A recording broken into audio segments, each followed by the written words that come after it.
If you're a fractional CMO and every launch turns into you building timelines, checking tasks, reviewing every single asset, and sitting in constant execution team meetings, you're probably doing too much. Campaign planning and launch management is not part of your role. So I want to walk you through exactly how I approach launches and campaigns as a CMO without getting pulled into the weeds, and how I think about holding boundaries around the work. Okay, so before I get into this, I do want to say something important. What I'm about to walk you through applies to my highest level, more embedded, true CMO packages, not advisory. So this is when I'm operating like fully inside my client's business as their CMO, fractional CMO, I should say. And if I'm on a lighter scope advisory or, working on strategy, my level of involvement in campaign planning looks very different than this. So this is not what I do for every client. This is just, your true fractional CMO package. All right, with that context, here is how I approach planning a campaign or a launch. So the distinction I want you to understand is planning a campaign or a launch is about setting direction and making strategic decisions. It is not about task management, project management, and like granular team management. So if you don't separate those things, your role is going to quickly expand, and that's when you start feeling overwhelmed, burnt out, working so many hours for one client and sitting there thinking like, how can I possibly take on more work? I'm so busy. That is also when you start shifting from a CMO to a marketing manager or a project manager. And I'm going to walk you through exactly what I do when I'm managing a campaign or a launch, so you understand where that divide is of CMO scope versus somebody else on the team. All right, so number one, I decide whether we should be launching in the first place. And you're probably like, what? So this is something people skip all the time. A client will say, okay, we want to launch in May, or, we want to do a campaign and this is what it's going to be about. And everyone just starts spinning and planning and moving into action. But a really good CMO looks at the bigger picture first and asks these kinds of questions. So what are our revenue targets this quarter? What else is happening in the business? Do we have team capacity? Is the offer ready? Has the audience been warmed up? Are we trying to fix something through a launch or a campaign that's actually not going to get solved in this way? Like, is this actually the best method to reach our goals? Or is there something easier, faster, better, more strategic that we could be doing? So don't be afraid to take that stand and listen, trust that instinct that you have, because you are the marketing expert. And I know it can be uncomfortable, but sometimes we do need to push back on our clients. And that's what they're hiring us for, to be a strategic advisor to them, right? So this might mean that you delay a launch, or you change the timeline, or you actually do something totally different. And that's what it looks like to step into leadership from the get-go. So we don't always want to just blindly accept those suggestions. We want to really ask ourselves, if this is exactly in my control, would I do this? Is this the best strategy? Now, number two, I define the strategic foundation of the campaign. So let's get into what that even means. Once we decide we're launching, we're doing a campaign, I'm not starting with okay, let's map out our social posts. Let's map out emails. I'm defining the foundation.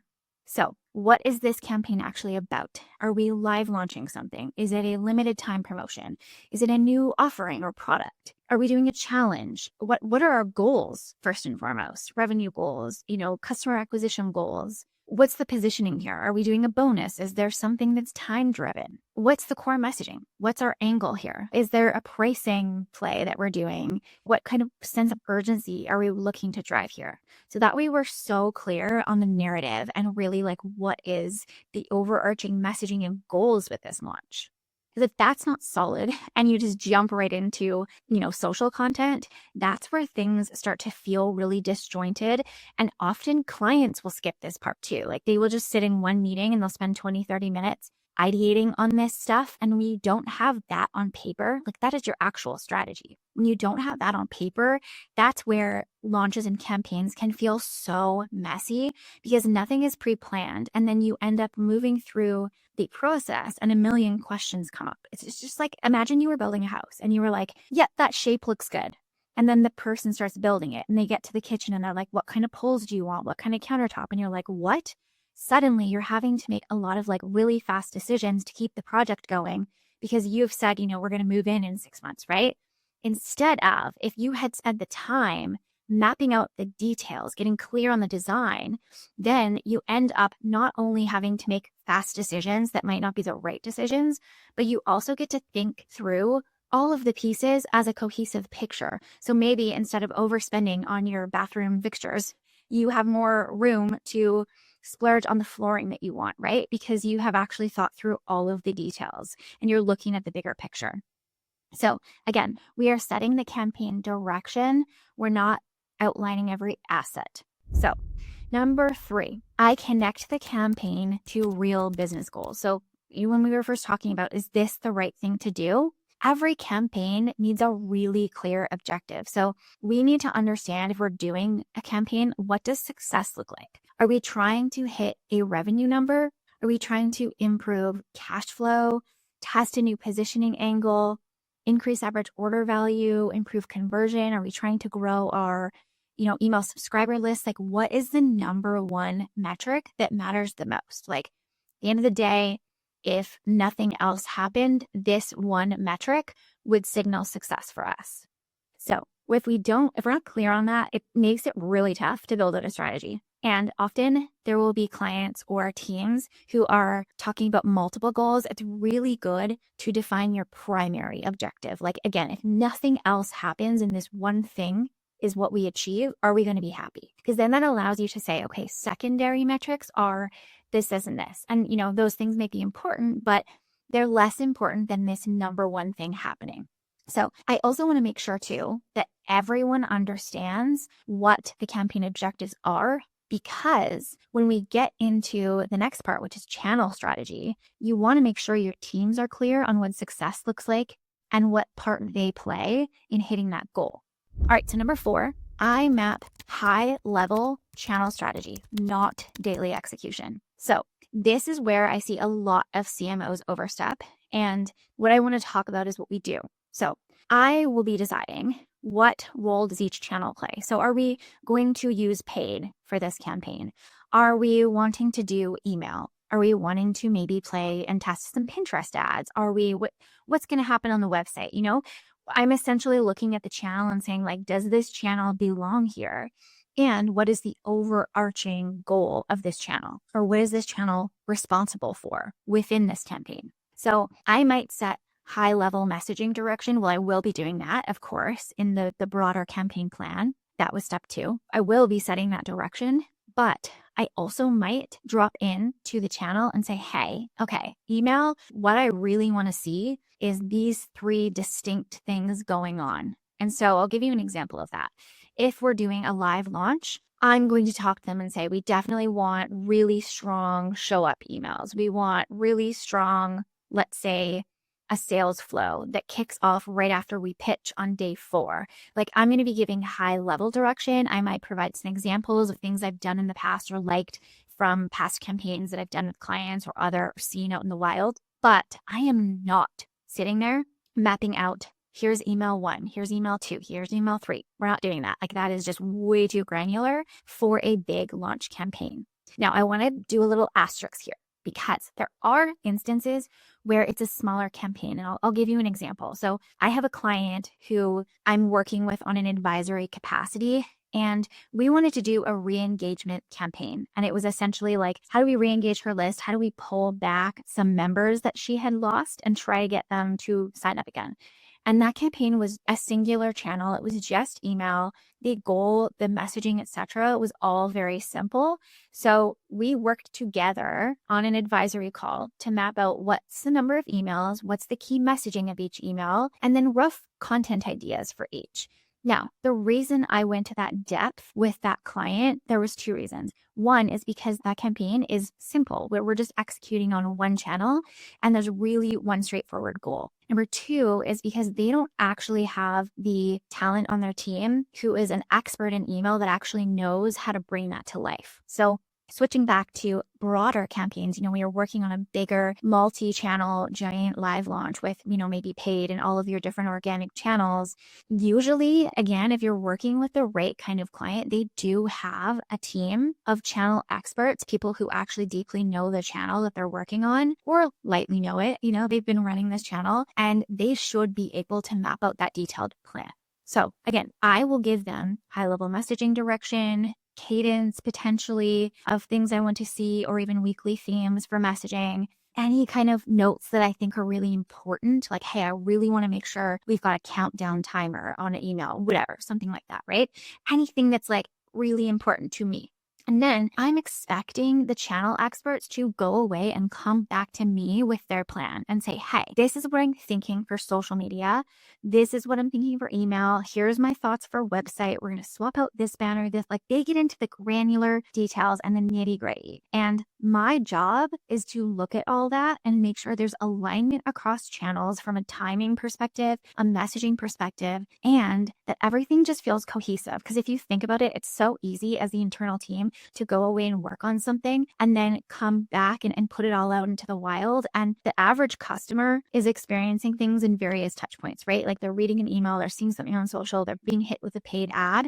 And successful marketing is when things feel so cohesive and it feels like it's all coming from one person or the same place, as opposed to messaging feeling conflicted or design being disjointed or, details being unclear. So alignment, that's what we want to do here. Big picture and alignment. Number 5, I set budgets and guardrails. So if there's paid media involved, if we're doing a photo shoot, if we're doing really anything around budget, I will be setting those budgets and also sometimes working with the team, like particularly with paid ads. Usually there's a little bit of collaboration there around like, hey, this is our goal. What do you think about this budget? We're looking at past metrics to see what's actually reasonable and possible given our goals, but I'm managing the budget. So, and then the same thing, if we are looking at, let's say we have some creative support we're bringing in, like it's a really important launch. So we're wanting some really strong copy for a sales landing page or video editing or something. If there's any budget for creative resourcing support, it's up to me to figure out how best to allocate that. So often I find with marketing, and you'll see this too, is there's always more work to be done and there's always opportunity to bring in other contractors and have more support, but you need to pick and choose, like what's going to be the needle mover here. Is it better if we get someone in to do a beautiful design of this freebie? Or is it actually better if we have a conversion copywriter come in and do a super strong sales email flow for us? Like, where is our money going to be best spent, right? So when it comes to budget, I want to kind of make a small point here that's important, because when it comes to assets, like campaign assets, I'm not reviewing everything, but if we're spending a significant amount of money on something, I will probably be looking at those assets more closely. Like, let's say we're getting a VSL done and we've paid someone a whole bunch of money to support with like scripting that or editing it or whatnot, or it's a really important asset. I'm definitely going to have eyes on that and be sitting closer to that project, as opposed to, reviewing every single social post or editing and reviewing every email. Like that's just not necessary, especially again, if you're working with the right client who actually has the right team in place, who is experienced enough and talented enough to run with the strategy, and the execution that is brought to life is actually really strong. That's the goal, right? All right, number 6. I monitor performance and pull strategic levers. So during the campaign, I am watching performance and I'm watching to make sure, are we pacing towards our goal? Are we seeing the right signals? Are there any objections? Is conversion hitting where we're wanting it to be? And I'm working with the teams to identify really early something that may or may not be working so that we can do more of what's working and optimize or fix what is not. So we're going to be looking at things like landing page conversion rates or email open rates, click-through rates, any messaging that maybe takes off on social media organically.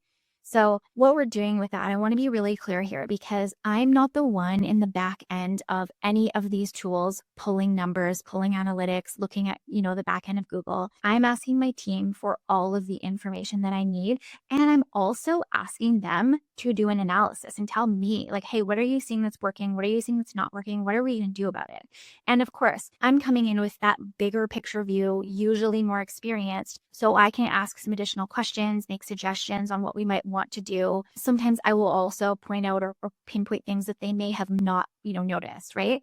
But the thing is, we really want to empower our teams to be strategic as well and start flexing that muscle of like, okay, well, analyze this. Like, what do you think's working well here? And even if it's new to them, like this is a skill that we want to be teaching our teams because what's that saying? Teach a man to fish, right? Like we don't want to be the one who is always in there analyzing and doing all of the strategic pieces because then that just means so much is sitting on your shoulders as the CMO. And we want to be hiring people who are smarter than us and who are channel experts. So they know, they say, hey, Jess, this is performing really well. I'm going to do more of that. Or you know what? I don't know what to do here. How do I solve this problem? And we can work on it together, right?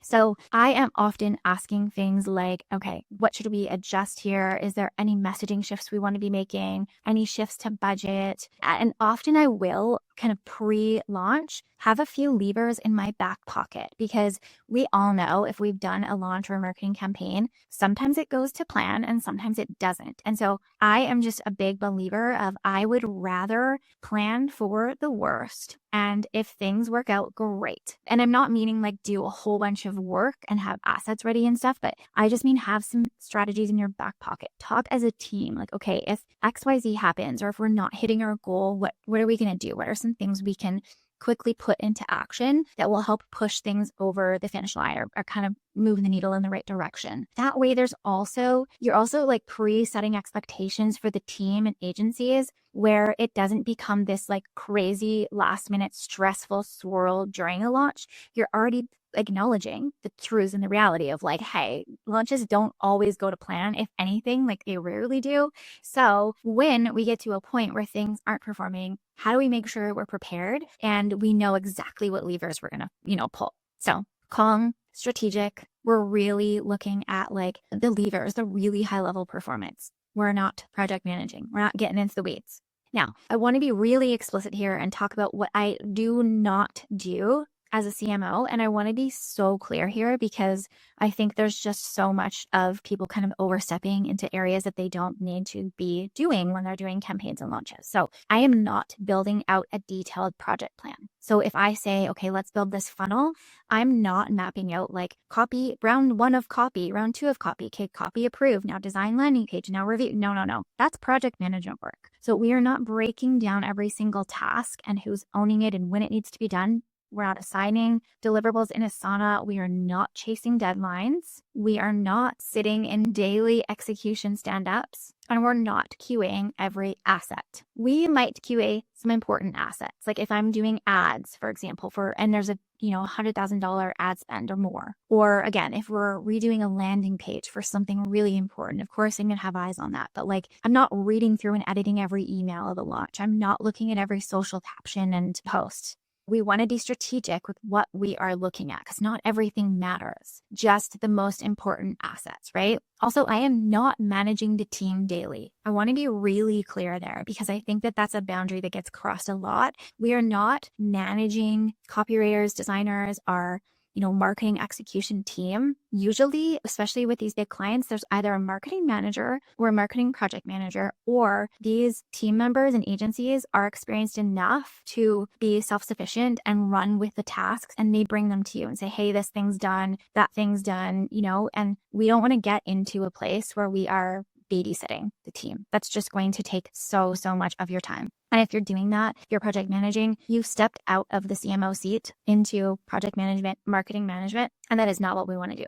So I want to talk about one of the biggest mistakes that I see CMOs make. And I think sometimes when a CMO is planning or leading a campaign or a launch, they think that means touching and owning absolutely everything in the launch, and it does not. So again, if we kind of think through all of the steps that I just laid out, ownership means setting direction, ensuring team alignment, making decisions, and remembering that if we've hired functional experts or we have a team with our client, letting them operate in their expertise. Again, we want to hire people that are smarter than us. You want your social person to be better at social than you are. You want your email person to be better at email than you are. Your paid ads person, like, I love that. I'm like, this is my thoughts, and you can probably do so much better than this. Like, that's the goal, right? Your job is cohesion, making sure the strategy feels cohesive and that everyone's pulling the rope in the same direction. They all are clear on the goal, and they're all clear on what their part is. You know, the sum of parts whole saying, right? We want to make sure that people understand, hey, I'm responsible for driving like 30% of the leads. I'm responsible for driving 60% of the leads. And, you know, really understanding like, what does their channel or what does their role have to do with the success of this campaign? Because when you can empower the team to feel responsible to move needles, and it's not all sitting on your shoulders, not only is the work so much easier, but the results are better because they have skin in the game. They're like, hey, this matters. This post matters. Like, I need to think strategically about this. And is this going to actually accomplish what I need it to? As opposed to just kind of throwing up their hands and checking the box, like done is done, right? You don't want them thinking about that. So I'm going to give you a filter. If you're sitting there being like, I don't know, is this like, should I be doing this thing? Here is what you can use as a filter. If it is something around tasks, coordination, execution, if it's feeling granular, if it's feeling painful, it's probably that you're bridging into operations, project management, marketing management. We shouldn't be like spending hours coaching our team at this point. That if you do, you got the wrong team members. And I do have a episode all about what I do around hiring and when someone's not the right fit. It's a great one to listen to if that's happening to you. What you are doing. So the filter that you do want to use, if this is about prioritization, positioning, strategic decision-making, or performance, that is the CMO work. So campaign direction, campaign messaging, positioning, bigger decisions, mine, yours as a CMO, task management, coordination of people, not yours. Don't do that. All right. I hope this helped you see the difference between leading a launch and project managing one. Campaigns are where your leadership really shows. Like, it can either be really exciting or really draining, depending on how you run the role. So if you stay strategic, it really allows you to flex your muscles and sort of show how you can be a leader and what it is like to have a CMO leading a campaign. And if you get pulled into execution, that actually diminishes your role and like diminishes the value you bring, because then suddenly you're just a project manager who's like way overpaid. We don't want that. All right. If you want support stepping fully into the CMO level leadership role, not just landing clients, but actually operating at this level inside of their business, that's exactly what I teach inside Fractional CMO School. We cover positioning, pricing, delivery, leadership, and how to run marketing at the CMO level without burning yourself out. So I will link it in the show notes, and I will see you next time on CMO School.